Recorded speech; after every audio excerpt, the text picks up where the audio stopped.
It is showtime at Showtime. Horror Research 30. I feel hood.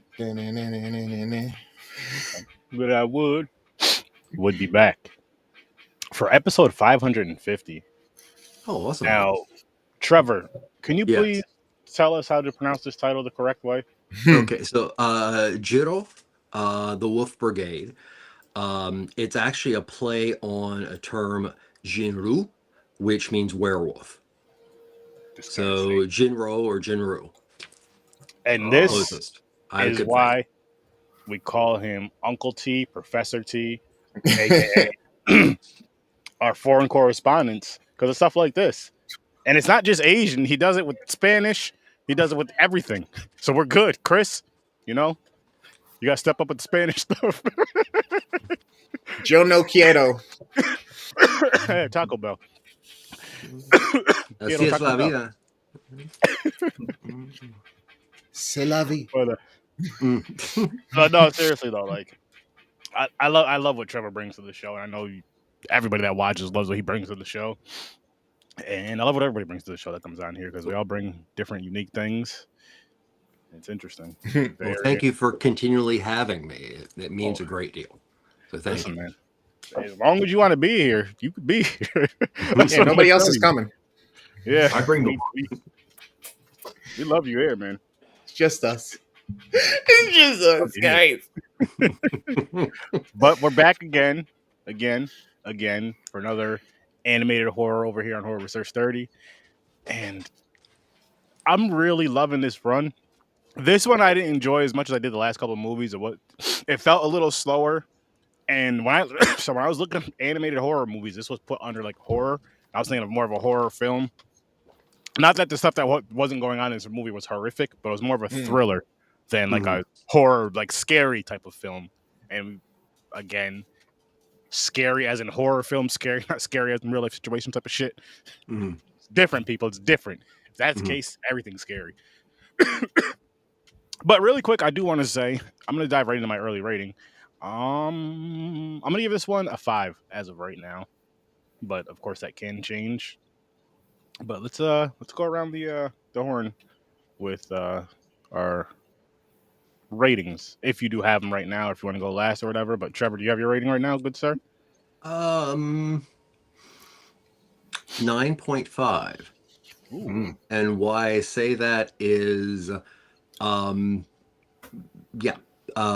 seen Perfect Blue is a good example, but this was a film. This was not just an anime. This was a film. Agreed. And how about you, Worst Damn? I'm gonna go with like 6. All right. And that's because of some of the reason he just said, because it was really good with how it framed a lot of shots and different things with the details in the animation, and it really felt like an actual movie, like put together. But I have my qualms. Jin-Roh. I'm going with a 6, and there's the negative for it is it was too political for me in a way. So it felt slow. And also I did like how they're basically using the story of Red Riding Hood, but the wolf wins. Yeah. But does the wolf win? You don't really know. He cried at the end, but he chose to cried at the end. I mean, this the use of there's actually a lot of fairy tale in this film. But Little Red Riding Hood is the one that is used the most in a completely allegorical setting. But also, I mean, Japan in itself, but also the characters, it's also a study in PTSD, but also a study in, this is a film that when it started, I thought it was going to move in the direction of the resistance, of the, partisans style. And it quickly, it kept going somewhat that way, but it quickly changed to it actually separating itself completely. And you're right, James, it is exceedingly political because it's looking at, okay, so Hiroshima, Nagasaki, massive trauma, end of story. You have the occupation. Where this picks up is after the occupation in alternative history. So it does make reference to the facts that once the occupation was over, Japan could not have an army. Japan couldn't have certain things. So in this alternate history, they learned a way to get around things and have the Capitol Police. And the Capitol Police became more of a group that would go out and, you know, oppress protesters and stuff based on the fact that they got the okay from local police. Now, this is about this rumored concept of a Wolf Brigade. And the Wolf Brigade is actually those people who want to make sure that their special interests are not destroyed by the existing political authoritarian group. The next step would be a military coup, in my opinion. And I think that's kind of where the film ends for the politics. It's like nobody is good. No, this movie, one of the things I loved was how the protagonist, who at the beginning shoots a teenage girl who is a terrorist. When I use the term terrorist, I mean that in like the National Republican Army kind of way, is she is willing to set off a bomb for the ideology of the movement. And for a second, he doesn't shoot. And that's humanity. And then you're like, this movie is all about humanity, especially when he becomes involved with what he believes is the sister of the young girl he shot. Mm-hmm. So when you get to the very end of this movie, it's the wolf is constantly biting itself in this wheel. And it even mentions about how canines at times can actually just go through and kill their cubs and such because of how they want power. And this showed how like deep underground the military had this to make sure that their interests are above everybody. And that is where the movie is tragic, because you see him there, he kills her, and humanity is lost in that universe. So, sorry to babble, but that's why it's a 9.5 for me. Right. What's up, Chris? What's good, Chris? No, and it does a great job of actually conveying that story and actually hitting the points and strides. But like James said, it was just a little bit too slow for me. You know what I mean? It's if it would have been a little bit more involving with how dramatic it was with that buildup and with how delayed it was with the meat and potatoes of the film, I think I would have enjoyed it more. Because the few action sequences and the shooting scenes and obviously them showing like holes get blown into people and people get blown up and stuff, but that was detailed as hell and that was super dope. The story behind it, the premise and all that, like you said, all these little callbacks to certain mythos and stuff like that and fairy tales, that's awesome, you know, to try to show and warn people based on, you know, events that happened where society could go and stuff like that. So I think stuff like that is always needed. But again, it's just sometimes the long drawn out process, man, it kills the point you're trying to make if it's too much of a detachment in the person's attention while they're watching it. So I feel like with this film, I do feel like it was a good film, it was a good movie overall, but it just wasn't what I was kind of looking for, I guess. And now I don't even mean that in a bad way. Just again, I was thinking more of like a horror type of film. And I do feel some positives about it, though. I like the take on it, where it's an alternate universe or alternate story where Nazi Germany wins World War II, takes over Japan, and then, you know, things happen the way that's kind of cool. That's pretty cool. Just telling the story. It was intriguing that they used a World War II rifle or shotgun starting mid-film, and he kills her with a World War II gun. So that, sorry to interrupt, but that does have a lot of meaning starting. No, you're good. You're good. I was coughing, so I'm glad you picked up right there. Cool. It was perfect. It was perfect.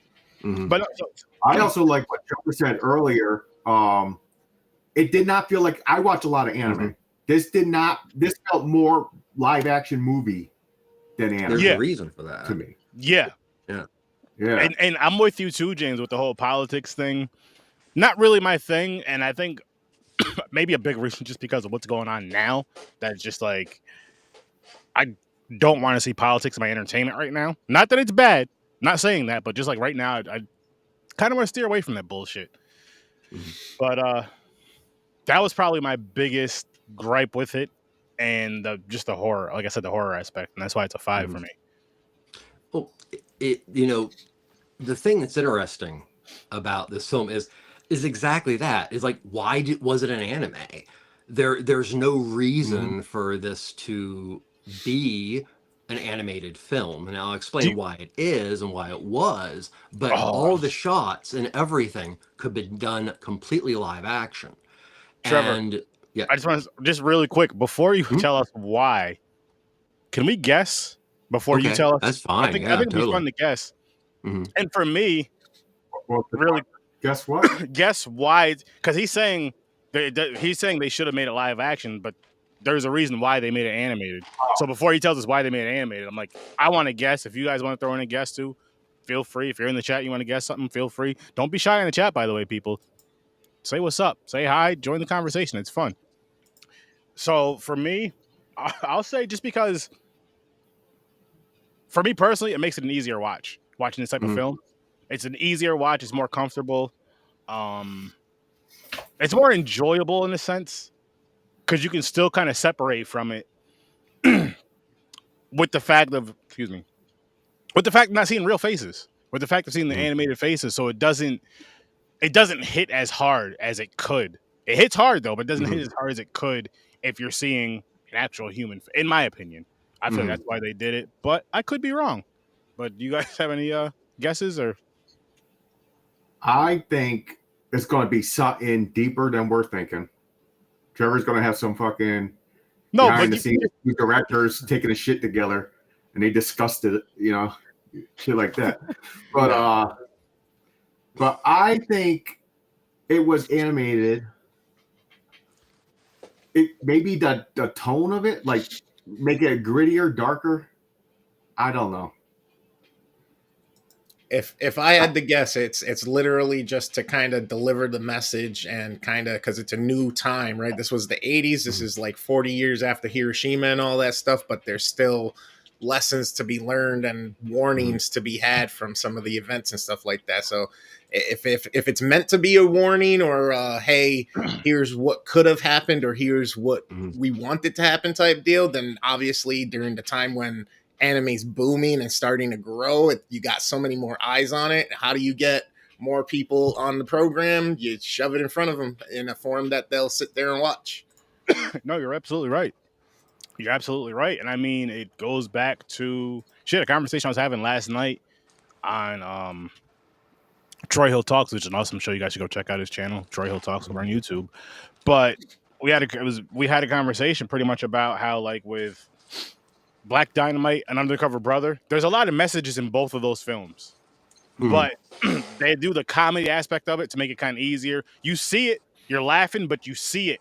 They're making it funny, but you see it, and it sticks. You know what I mean? Like when you actually watch a movie and break them down, you're like, it really sticks there, and you really see the shit. And then there's certain stuff where no matter depending on where you grow up, I'm not even gonna say what color, depending on where you grow up, you see things, and you're like, yep, I see what's going on here. But again, it was an easier watch seeing that because it's a comedy, it's funny, it was a good time versus, which I get that you see the human faces, but they took the serious out of it.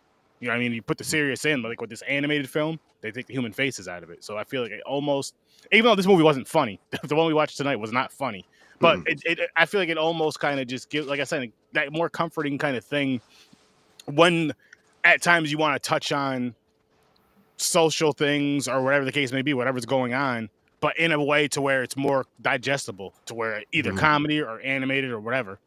That's my opinion on it. But again, what's the truth, Trevor? What's the real reason? Well, there's really no reason. There's just a couple things. Well, end of the day, big things are everybody that was available to create what they wanted to create was in the anime field. And also, I think it was a decision very much like Gus Van Sant did with Scanner Darkly, which also starred Keanu Reeves. Just let you know that. But that's an animated film. And there's no reason for it to be animated. So who's making all these decisions? And that's a gentleman named Mamoru Oshii. And Mamoru Oshii wrote the manga that this is based on, which we'll talk about a little bit. But this guy is like hardcore. This is the guy who created Ghost in the Shell.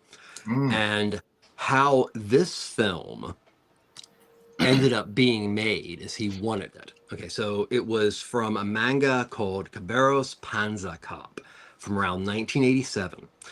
They had already started making films. There were 2 previous films. He wasn't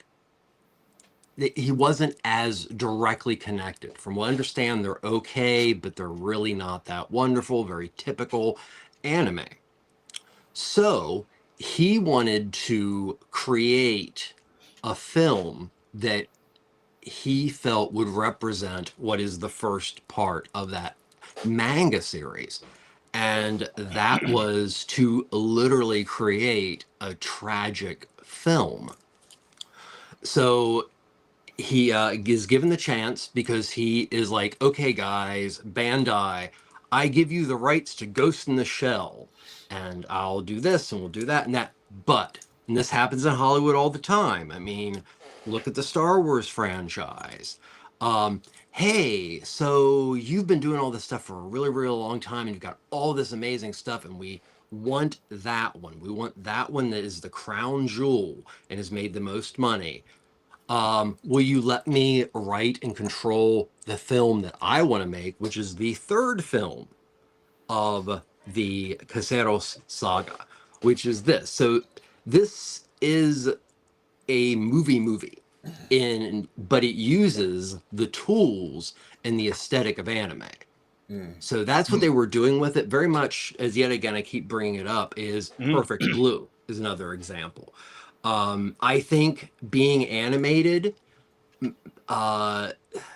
is even more hard-hitting, but it could have been shot live. I mean, it's kind of like anime's equivalent to The Spy Who Came in from the Cold. So there's no real reason outside of the fact that, when Murao Oshii got a chance to write this and oversee this particular project, it was animated because he brought in everybody that he wanted. And this included a director, Okimura, who did an amazing amount of animation for so much, but this is the first film he ever directed.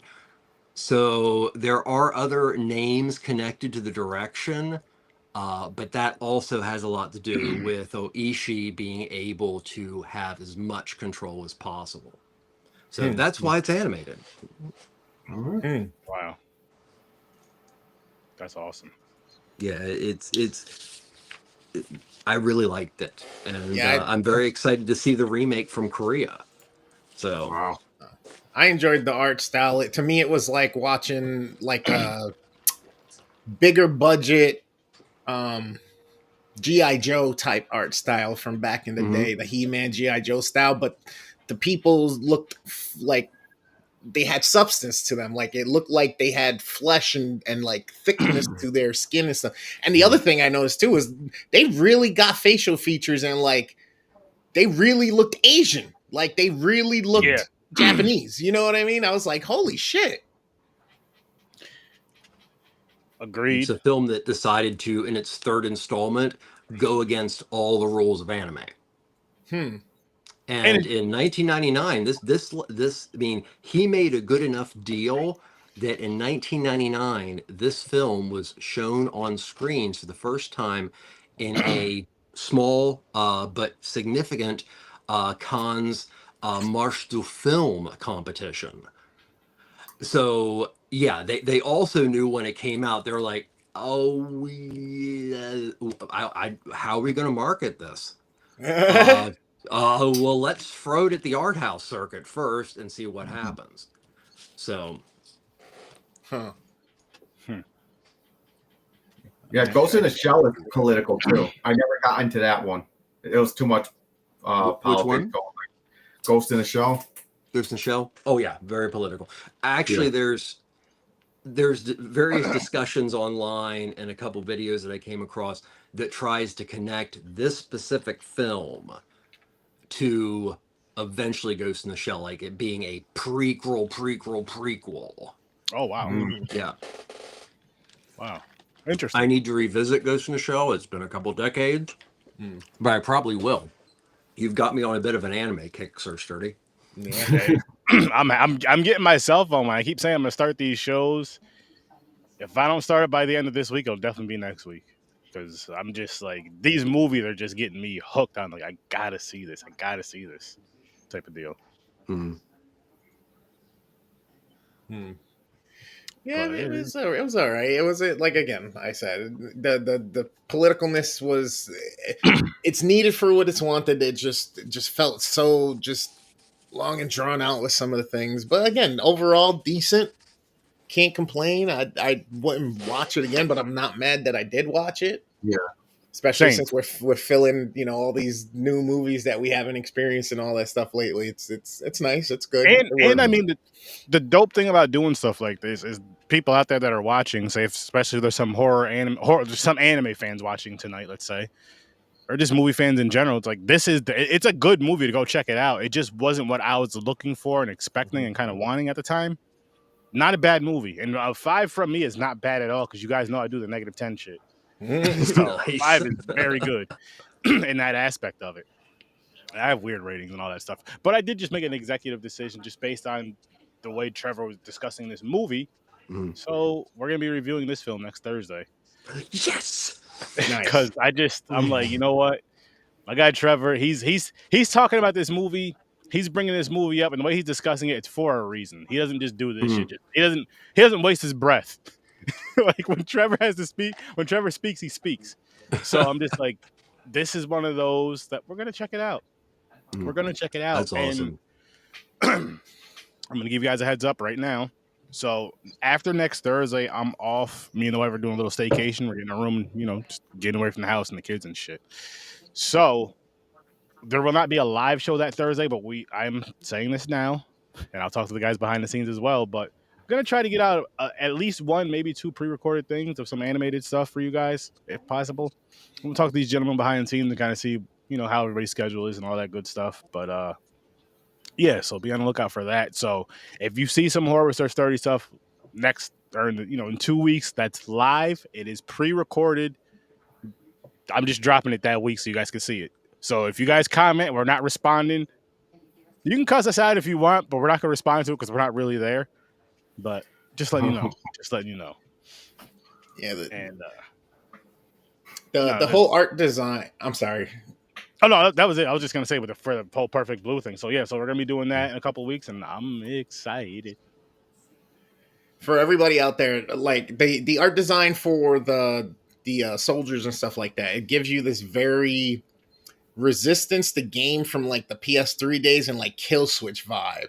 And it's these beady red eyes, and they just hunt you, and they just don't stop coming. They're just armored up, and they have these huge fucking Gatling gun type machine gun things. It's really cool. So if you guys like some of that different world took over mad drama, now it's dystopian dystopian vibe is being run by a hierarchy, a regime, or whatever you want to call it, and there's that resistance. This will definitely be something that tickles your fancy, especially if you enjoyed those games like I said, Kill Switch or Resistance.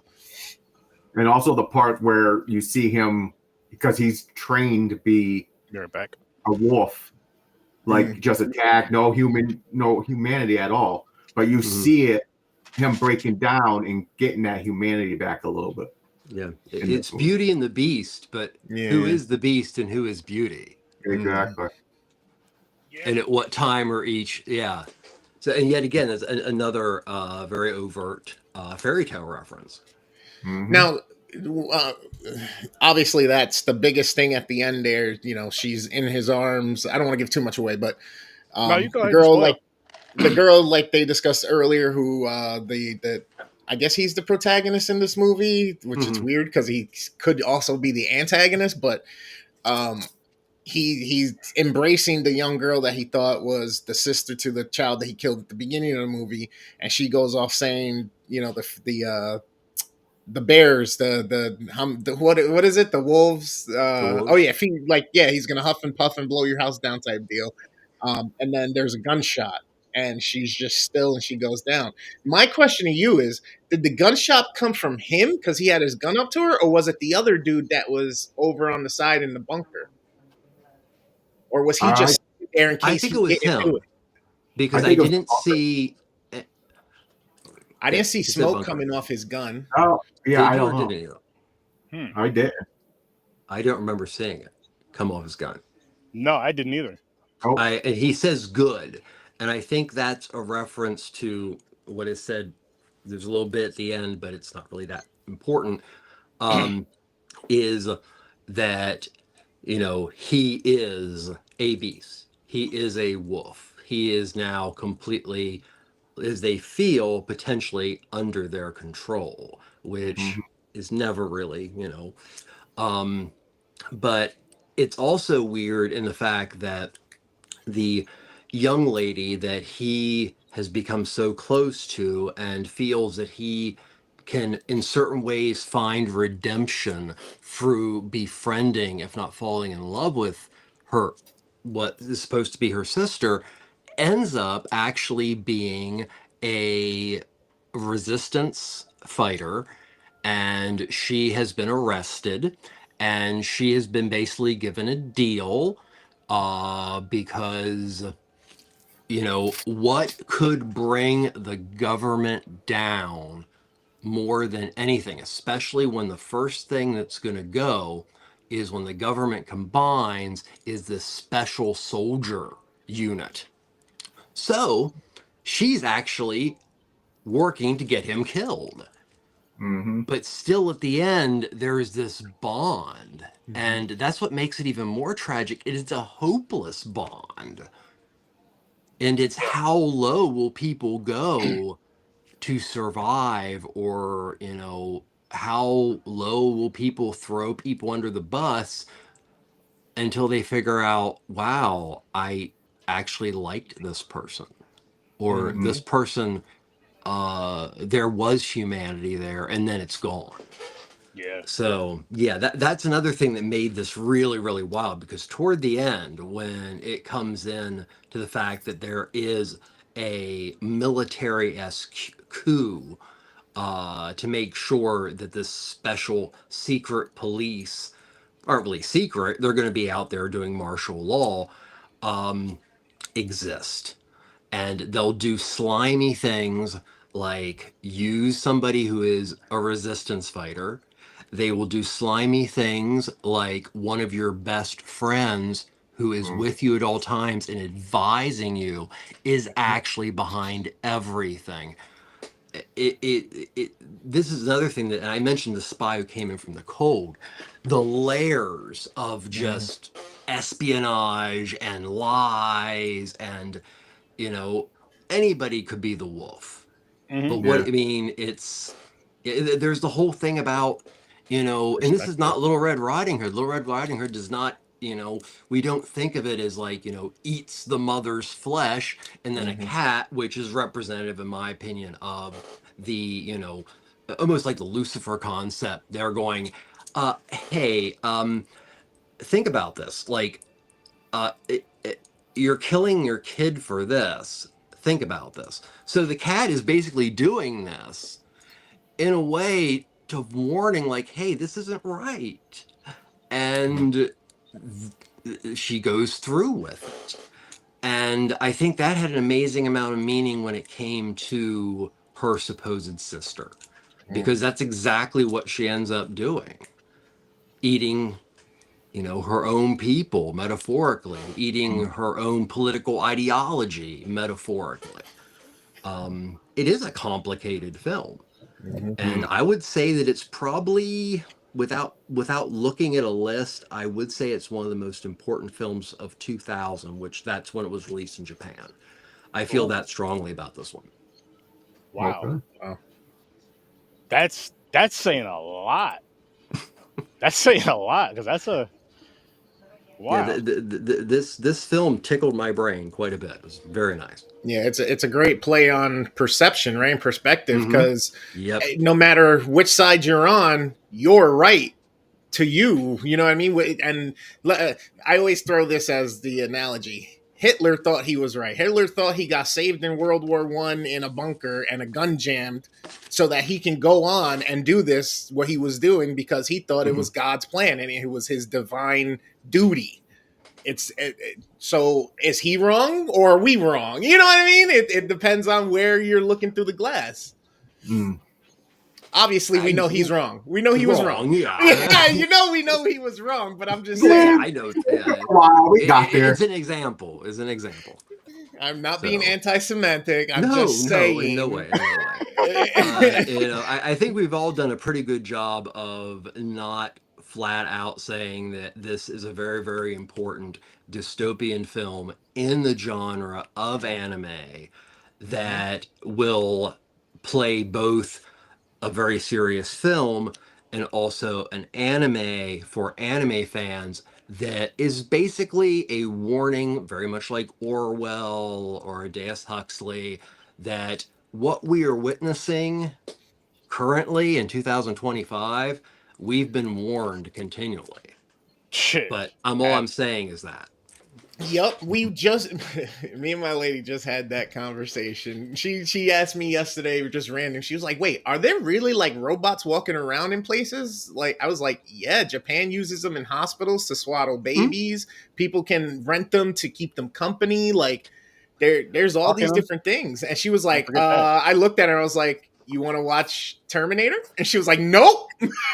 Nope. I was like, "See, this is what I'm saying. 1980s, whatever it was, they just started showing us what was, and that's how I feel like it goes. It's not a matter of, oh, this is a hypothetical. It's a matter of, we just need you to understand eventually this is where things are gonna go. You know what I mean? Wolves feed. The they. They take whatever they want. Wolves will attack themselves. They will attack their own young for supremacy. When you have multiple people in power who are wolves and a person who is a grand wolf that could very easily be taken down from within, this film has a lot of meaning in 2025, and especially for the United States government. Martial law is not far from the beginning of that film. Now that's all I'm going to say, because I don't want to, but I just have to put it out there. That's another reason why this film is important. Oh yeah, this film, and again, I feel like, again, going with the politics, because a lot of it, you know, with certain things, it feels like it's hitting home now. So it's like, I just don't. I want to be entertained. Not that I wasn't with this movie, but I want to be entertained in other ways with movies. You know, I want to see some cool anime shit, people getting cut up and all that.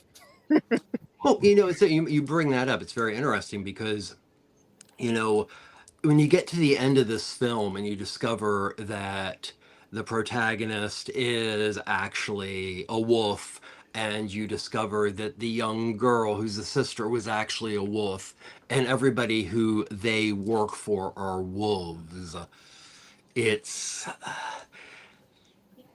we're in a wolf den right now. And that is, I mean, you just see it. It's, you know, the world that, you know, Oshii created with this is a world that unfortunately I think we've lived with for much longer than we want to admit. And that is the almighty dollar is the true wolf. And that true wolf will bite anybody in the ass rich, poor, or whatever. But You the are wolves keep their friends and their group They're packed, yep. close Yep. until the wolves go, and then you have military coup. Mm-hmm. that is That What's is a happening, very Shrek Crash? But also, it's like, you know, at that very end where you figure out that everybody is a wolf.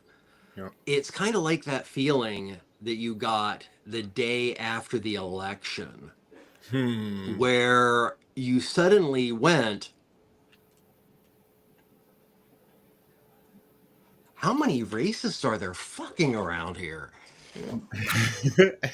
I mean, it's that same, like, did my neighbor vote for this? I mean, it's easy when you don't have to leave the house. Yeah. You know? I'm sure they wouldn't mind that either. But agreed, Teen Snobs. Yeah, like when you recognize things, I'm like, okay, this movie's not that fun anymore because now I'm seeing it. Yeah, I mean, it makes it even more of a tragedy as far as a film. And that's what's really cool about it is you're looking at 2000 and you can, you know, all the shit about 2000, all the shit about Hong Kong pre-alternative history, but it is timeless. It doesn't make a difference because you could set that in feudal Japan and will have the same impact and same meaning that film should have today. So No, this was it was a really good film, just not my type with the political stuff. But it was a really good movie. I honestly do highly recommend it. I really do. And this is one of those ones where you can get a really, really good deep dive, especially if this is your type of film. You know what I mean? Then you could really dive deep into it because the story is good. Again, it's just not my type of story, but it is a good movie. It is a really good movie at that. Like I have to admit, yeah, you know what I mean? I can't say it's a bad movie or the movie sucks. It just wasn't for my taste, really. I could imagine the debates political science majors would get into one drunken night over this. Oh my God. Oh man. Which would probably be some fun conversations to like sit in and listen to. Because it's like, okay, they're talking about, it's like the animated stuff, they're talking about the political stuff, they're animated, and you know they're gonna be jumping all around because it's drunk too. So yeah, I'm there for that conversation. Well, yeah, like anime, don't get me wrong, but a lot of animes, basically anything, TV shows, live action, it don't matter. There's always a pinch, like the final season, there's always a little pinch of some type of political thing mixed in. This one just took it 100% that direction. Like it wasn't. That is their main goal. They're like, yo, we're making this a political movie. Oh yeah, and we're not trying to hide it. We're not sprinkling a little thing here, but it's I like Aaron and like everybody else. It's a good movie. Just like I said, it was overpowered with that's why I don't like Hunger Games. Too political. Fair. Even though people love Star Wars, we need to do Battle Royale. Star Wars has fight scenes. Yeah. I get what you mean with that, James. I see what you mean. A little sturdy. Yeah, I'm working on it. There we go. Boom. He's moving around. Jumping around and shit. Can't stay still. But that is true though, James. Like it's something that kind of just, I don't want to say it takes me out of the story with the politics. It just drops my interest a little bit. And then especially again when you have a bunch of crazy political shit going on and a bunch of, not only say just political, because it's just a bunch of bad humanity shit and all that shit that's going on. It's like, yeah, I want to see people getting their heads cut off in these movies. I don't want to see for other reasons. Yeah, that's great humanity. Or chasing but I'm saying, or chasing a monster. I'm talking about. I want to escape. Like here's what I was looking at, expecting and hoping for, an escape from reality with this. That's what it mainly is. You know what I mean? And that's why I'm saying with all the craziness with the horror stuff that I enjoy with it, because it's escape from reality. There's not really yeah. That's one of the frustrating things about this current time. Like it seems like it's super hard to find this little balance of having some realism, but not making the entire thing super like realistic in it all. Like again, like Sturdy said, I don't want to be, looking at headlines or going through my day catching things that you're picking up on that's actually happening, and then all of a sudden you go and you watch something and now you're even further like, Yeah. God damn it. You know what I mean?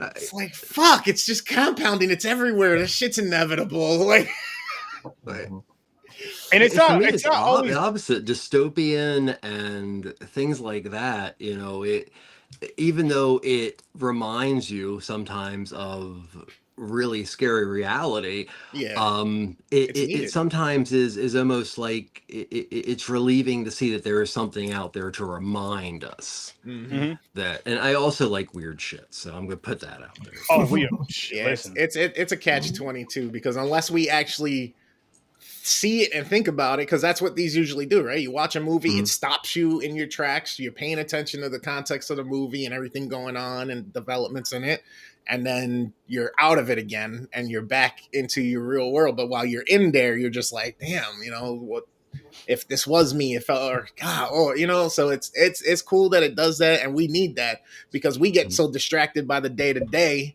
and just running about. We got to do this. We got to get this done for our boss. Our wife needs this. Our kids need this. I got to do this. My haircut needs to be done. I got to cut the lawn. That if you don't have some of these things thrown at you, you kind of will forget and then forget about it. Then you're really just sucked into it. Then you're it's like, you're blindsided by it all when the shit is real. You know what I mean? Well, the film does actually show that as she starts telling the middle part of the adjusted Red Riding Hood story, you see this montage of Tokyo at this like 50-ish, 1950-ish alternative reality. And you see the complacency on everybody. It's like, well, everything's fine, everything's good. And then you occasionally see like two people sitting in a corner that are definitely homeless. And it actually does. I mean, this is the thing. I can see where this is not enjoyable if you're expecting the confines of the genre of anime. But this film successfully does something that a lot of movies do, which is not just, they do a lot of genre bending. So you've got the spy political thriller mixed with anime, which is also different because you're looking at two mechanically different genres. So it really is, I mean, it's pretty ballsy, in my opinion, to make a film like this. Especially, I mean, Oishi was basically like, here's my present to you. Let me do what I want. And luckily it worked because this is also the kind of movie that at the time, if it came out and it flopped, we're never seen again. Yeah. Now you said this came out into 2000, early 2000s. Its official release was 99 because it had a showing in Cannes, but somewhere between 2000 2001 was Japan and United States. So when was it actually created? I think it was shot in like 98, or was filmed and put together in 98. I was going to say, it seems it was early to mid 90s at the latest, like between 90 and 95 to me. That's why I was like, it kind of feels like the old school. Imagine it was probably the 1999 one was probably like a test print of it or something. So. Okay. I can see that. But that's the other thing too, right? It's like, okay, this movie was so old at that point. You know what I mean? We're talking a movie that's 10 years old, done and everything. What took so long for them to release it? Did they just say, you know what, this is a good time now, let's use this? You know what I mean? No, I mean, it's only 1 year. Oh yeah. So it really, again, my assumption was early 90s. It is. I mean, I don't really know. I didn't look into it, but it is. It's so genre bending. If you're a spy drama human interest person, there are so many things to love about it. But if you don't like animation, there's so much to hate about it, and Yeah, then vice correct. versa. And that's really daring. It's like, let's alienate everybody. And I like things like that, actually. So, but Oh yeah, because there's, I mean, at the end of the day, with this type of film, there's always gonna be people that really love it, really enjoy it, and then there's gonna be some that are just like, it's not a bad movie, but just kind of how our takes, all of our takes on it, and then of course you have the more extremes, or there's some people that may say they don't like it at all or whatever. But you gotta admit, at the very least, it's a good movie. You gotta admit that, no matter how you feel about it. Do you think you can take these movies as a bit of like satire? Do you take them more as a bit of like, damn, if only we would have won the war type deal? You know what I mean? Well, this is definitely a flat out tragedy. Yeah. There's no humor in this one at all. But I mean, you look at Ghost in the Shell and things like that. Akira, there is a political undercurrent to all those films, but they do it in a way that delivers the goods for the genre. This one is like, we're going to do it how we want it.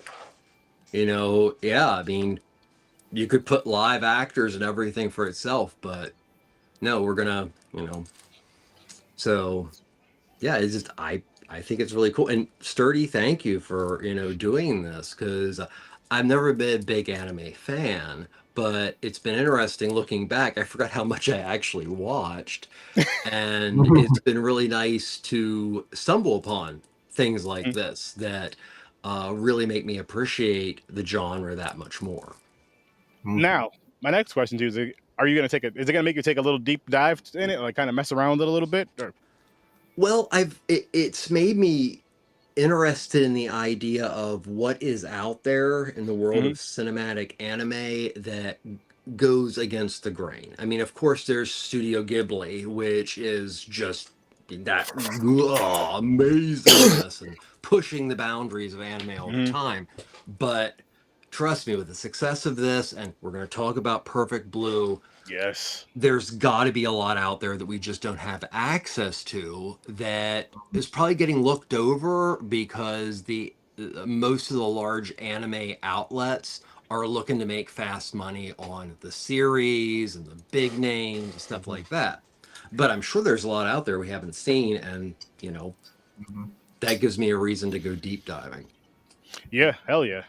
And I can't wait for you to, well, guys, listen, you guys have to check this movie out, because I know it's going to be something wild, and I'm excited for that, because I know he's going to do this. He's going to find it, drop it in the group chat. Guy, look, go watch this fucking movie now. I don't care what you're doing. It's one of those. We're going to watch it. We're going to watch it. But shit, man. This is a Perfect Blue I'm really looking forward to, because I've heard you talk about it a lot, not really deep dive into it, but I heard you talk about it a lot. And then I can't remember what game I was playing or what I was doing, but I like to, for like in my description, I like to put, whether I'm gaming or podding, I like to have like the region, like where the movie was made, their favorite type, their favorite films, their favorite type of horror film there, and their favorite foods, this, that, and the third. And that I seen Perfect Blue a lot.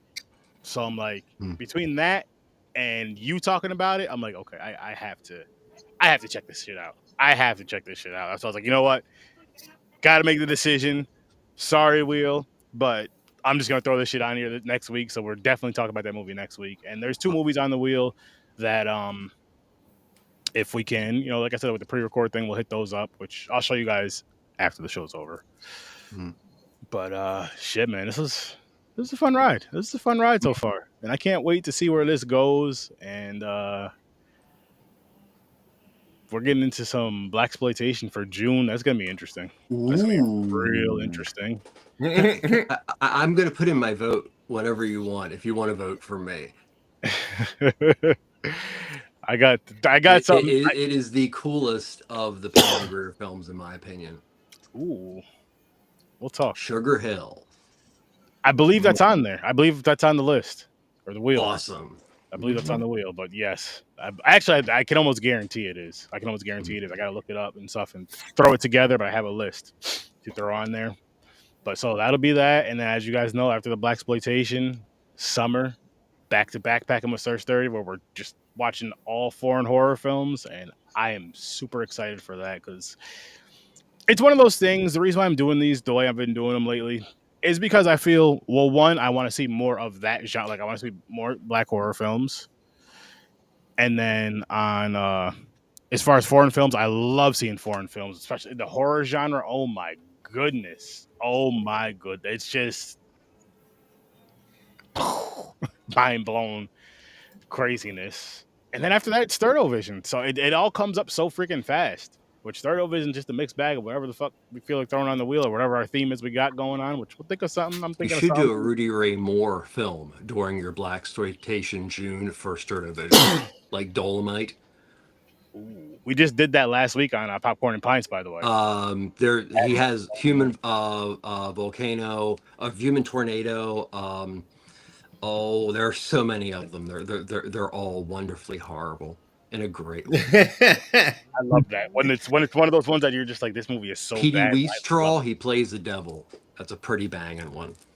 Nice. Look at this. See, we're gonna have some fun over here. We're gonna have some more fun over here, people, and just tell your friends and family that love horror to come check out Horror Research 30 because you're gonna have a great time here. I can guarantee you that. You got podcasting, gaming, a bunch of other random shit going on here all the time, and we'll be stepping it up. Trying to figure some things out and stepping it up with the content. So yeah, definitely like, share, subscribe, and all that great stuff. Yes, sir. Clement, hang Sister on. and Trevor talked about Calamity of snakes that know how to do martial arts. Nice. Oh, Calamity of Snakes is freaking awesome. That's something I gotta see. Oh, there's Snakes so doing many. martial arts is something I need to see. Well, it is. Snakes kind of used in martial arts. Listen, that works too. I've seen, what was it, New York Ninja, where the dude was fighting on roller skates. Mm. If I ever became a ninja, that was the one that was finished after the fact, I think. Yeah, that was supposed to really be bad, but in a good way. It was fun. I think it would be interesting with a backpacking, as we've talked about Asia, because there are so many, but just looking at a handful of Shaw Brothers horror films, because they are some loony as shit films. Oh, we'll talk. Yeah. We'll talk, because I'll see how many days and weeks there are and kind of go by how we go, or each pick X amount and go from there. But it's going to be a great time, and I hope you're all there. Just join the ride. Again, like, share, subscribe, and all that wonderful stuff. Make sure you guys go check out Worst Damn Gamer Evr. He's been pumping out a lot of content lately. His hair is growing back. So I guess it is real. It's not a wig. I'll stop with the rumors. It's not spray on hair. So. But yes, go check out his content. He does a lot of shit. He'll tell you better than I can, but he does a lot of shit from Thursdays to, what'd you say, Tuesdays? Thursdays through Mondays. Awesome. There you go. So check him out. And of course, you're gonna see James again Saturday on Popcorn and Pints at 9:00 Eastern time. He's been behaving pretty well lately, and I'm proud of him. I'm very proud of him. Boy. He found the right milligrams. Yeah. Pre-show is a different story, but that's where we need to get it out of the, to get the crazies out. And then of course, Professor T, Trevor, Ambassador Media. Be there and get educated. Have a great time. I need to start actually doing new stuff, which I'm not too great at the moment, so I apologize. But there's old stuff to check out. There's a lot of stuff to check out over there, and you need to be checking it out. But I mean, you get to enjoy him here every Thursday at 8:00 Eastern time. And he's always coming with some knowledgeable stuff. Tune in for it. And some wild shit, which oh my God, that's what I wait for. Like, I love the education part, but when he's like, yo, listen, I watched this movie last night where a camel ate a turkey, and I'm just throwing that out there, but it's always some wild, crazy shit that we enjoy and we love. And we're gonna be diving into some wild shit soon too. Just be on the lookout for that, people. Maybe for Christmas, we'll just do all crazy shit. Christmas with Trevor is what we'll call it. Blood free for Thanksgiving.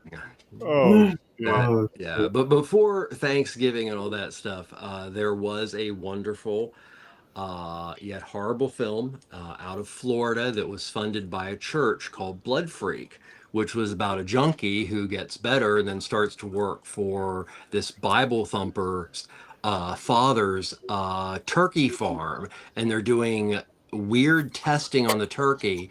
So they get him to eat the turkey, and then he becomes a turkey monster, and he lives off blood and sex. I would watch that. Gobble, gobble. Yeah, that's my favorite Thanksgiving horror film. I would watch that. Blood Freak. Blood Freak. There you go. Oh, there you go. You doing Thanksgiving? Oh, yeah. So I didn't review it last year, so what I'm gonna do is a watch party for it. Okay. And then, shoot shit about it. But no, I'm not reviewing it this year. Unless I do short, I may start doing shorts of it every year. That's what I'll probably do. Watch parties and shorts for it. But if you have never seen Thanksgiving 1 and 2, or sorry, 1 and 3, because there is no 2, they're searching for 2 and 3, you need to watch those films, the week of Thanksgiving, the holiday celebration. Just saying. But we're going to wrap this one up, people. I hope you guys have a great night. Again, like, share, subscribe, all that great stuff. Hit that bell, too, and check these gentlemen out. Their links are in the description. Check these gentlemen out. They do some awesome, awesome things. Or they have some awesome shit up there, either way. With that said, have a great night. I'll see you in your night mix.